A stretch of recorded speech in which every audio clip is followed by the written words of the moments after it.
welcome back to my channel. Even though technically it isn't welcome back because you don't even know who I am.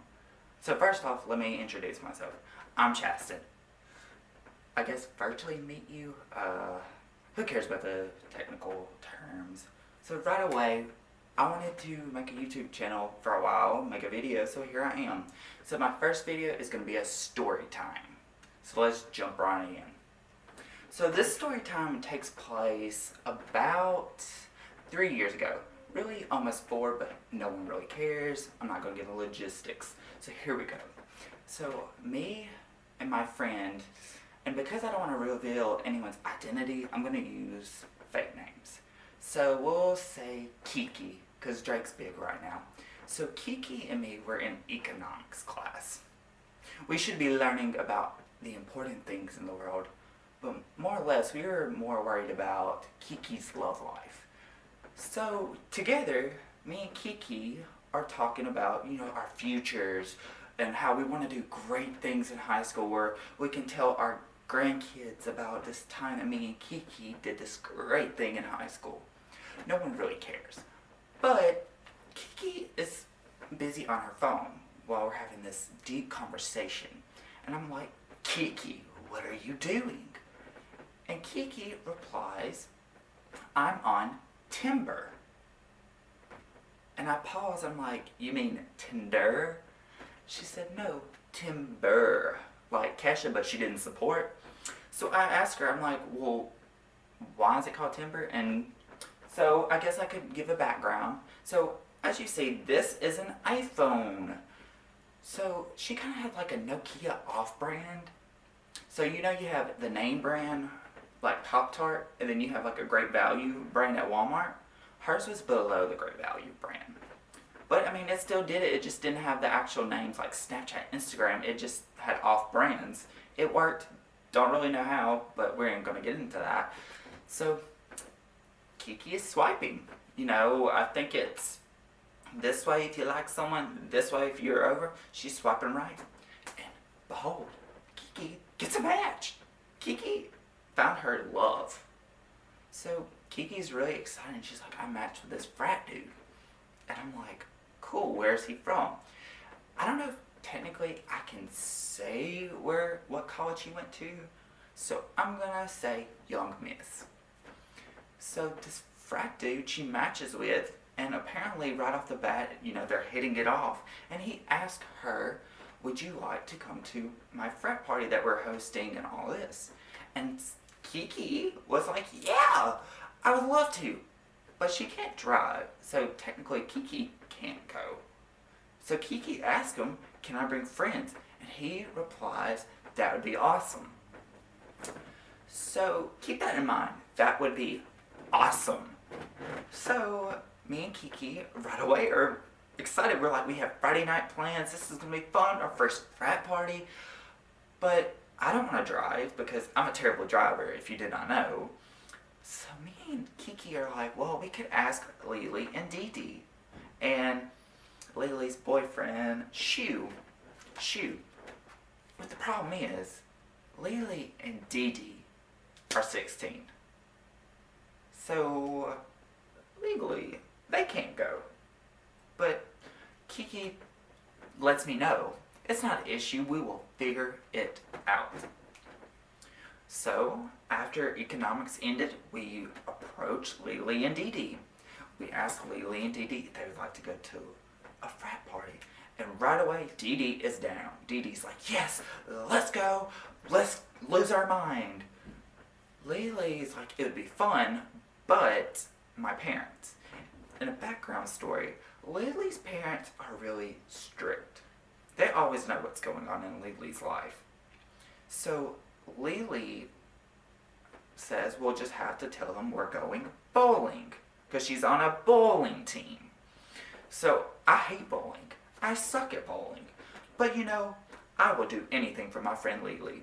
So we're talking to her boyfriend Shu, and we convince him it's a great idea, and he's down. So the only thing that kind of fell through about that is we dressed up for bowling, even though, you don't dress up in stiletto heels and a tux. Not really a tux, but like a dress shirt. You're looking real fine. but that doesn't matter. So we get to Lily's house to pick her up, and her parents are like, why are y'all so dressed up? And Lily, out of nowhere, goes, it's 50% off. 50% off at bowling if you dress up. I've never heard of a 50% bowling off whenever you dress up, but I mean, I guess it's a thing. Her parents was like, oh, I remember that. I'm glad they did, because I sure didn't. So we made it happen. So we're leaving, we're getting into the car, and we're going to Young Miss. So, Kiki's still having this conversation with her lover, the creepy frat dude. And they're having connections, apparently. She's like, oh, yeah, we have so much in common, all these great things. I'm like, Kiki, you're going to find love. But I'm like, Kiki, how are we going to get Lily and Dee Dee in without, going to jail or dying? And she said, don't worry about it. Don't worry about it. I've got it covered. So we get to the frat house, and we see the line. The line is all the way out to the road, and they're checking IDs that Lily or Dee Dee do not have. So I look at Kiki and said, are you sure you got this? So Kiki's like, watch. She pulls out her off-brand Nokia and texts frat dude and goes, hey, we're out here, but Lily forgot her ID, and we can't go in without Lily. We can't leave her out here by herself in Young Miss.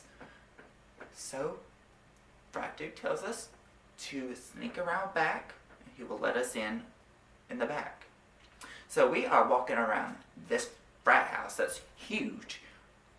And I'm thinking to myself, okay, we're going to die in this corner. They're going to steal our money. They're going to steal our identities. This is the end. Like Adele would have been singing right then. This is the end. Because it was. But we get to the fence and magically it opens. It opens. And it's the dude. He has a pedo mustache, whatever it's called. And right away I'm just like, oh, Kiki, what happened? So we going in, and right away, everyone in this Mississippi is there. Everyone. I'm seeing people that I've never seen in my life, but I'm sure they went to Mississippi because of how they looking. So we were, walking in, we were observing, we're having a great time, even though everyone else was drunk, and we were just sitting there like, yeah, we have to drive home, and it's against the law to drink. But we're there having conversations, and we're having the time of our life because we broke rules. We never break rules. We are the good kids. So we're sitting there, and this dude approaches me and Shu. And right away, he's convinced that me and Shu and him were in a biology class together. Meanwhile, we're still in high school, but that doesn't matter. So we're sitting there, he's having a conversation. He's like, dude, we were in biology together, and we didn't want to break his story. I mean, maybe we were friends, and we didn't know. So we're just talking to him, yeah, whatever. And he said, one time we smoked marijuana with each other. And then at that point, I was like, you lost me, because homeboy is a good kid. I ain't about that life. But we went along with it, like, yeah. And all of a sudden, he looks at Shu and says, do you still have some of that good? Me and Shu look at each other, and we replied, sorry, dude, we don't. And then creepy dude just vanished. So I don't really think we were in biology together, even though he thought we were. I think he just said that because he wanted weed. But good for him. I hope he got it. Or maybe he got Jesus. I hope.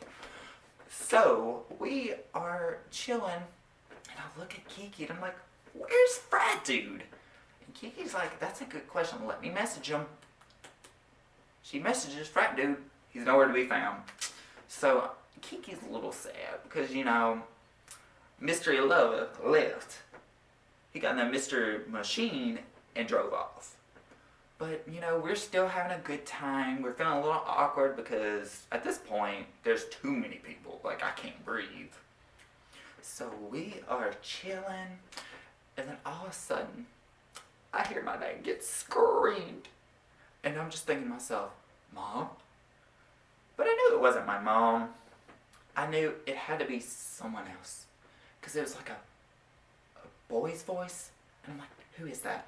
I turn around. It's this two people that's in economics class. And I'm thinking, what are y'all doing here? So they approach me and they're really excited because they know that I don't go to these types of things. So they're just having conversations with me. And then I ask them, I'm like, so what frat is this? Because I didn't ask, because I mean, I was excited just to be invited. They go on to tell us all these stories about how this frat is dying and they're throwing a party trying to get recruitment and all this great things, and they named creepy frat dude invited them. Then it hit me. It wasn't, Kiki, do you love me? It was, Kiki, I need numbers or my frat's gonna die.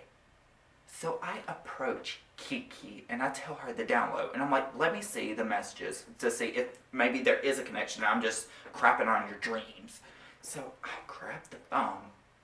The first message wasn't, hey beautiful, how are you? It was, I'm hosting a frat party tonight. Would love if you would want to come. You're more than welcome. And then that's when she said, well, I have friends. And he said, well, the more, the merrier. So viewers, learn this. Just because someone invites you to something doesn't mean they're in love with you. It means they want probably numbers for their event where it'll look successful and it'll make their frat get bigger. So yeah, be warned. But that's all I have for you today. I hope you enjoyed my first video. I was really nervous, if you could tell, but I think I held it together. But if you want more videos, leave a comment down below of what you want to see. If you want to see more story times, if you want me to react to music, because I love music. Tell your friends, tell your mama, tell everyone about this video. Like it, subscribe, and I'll see you next time.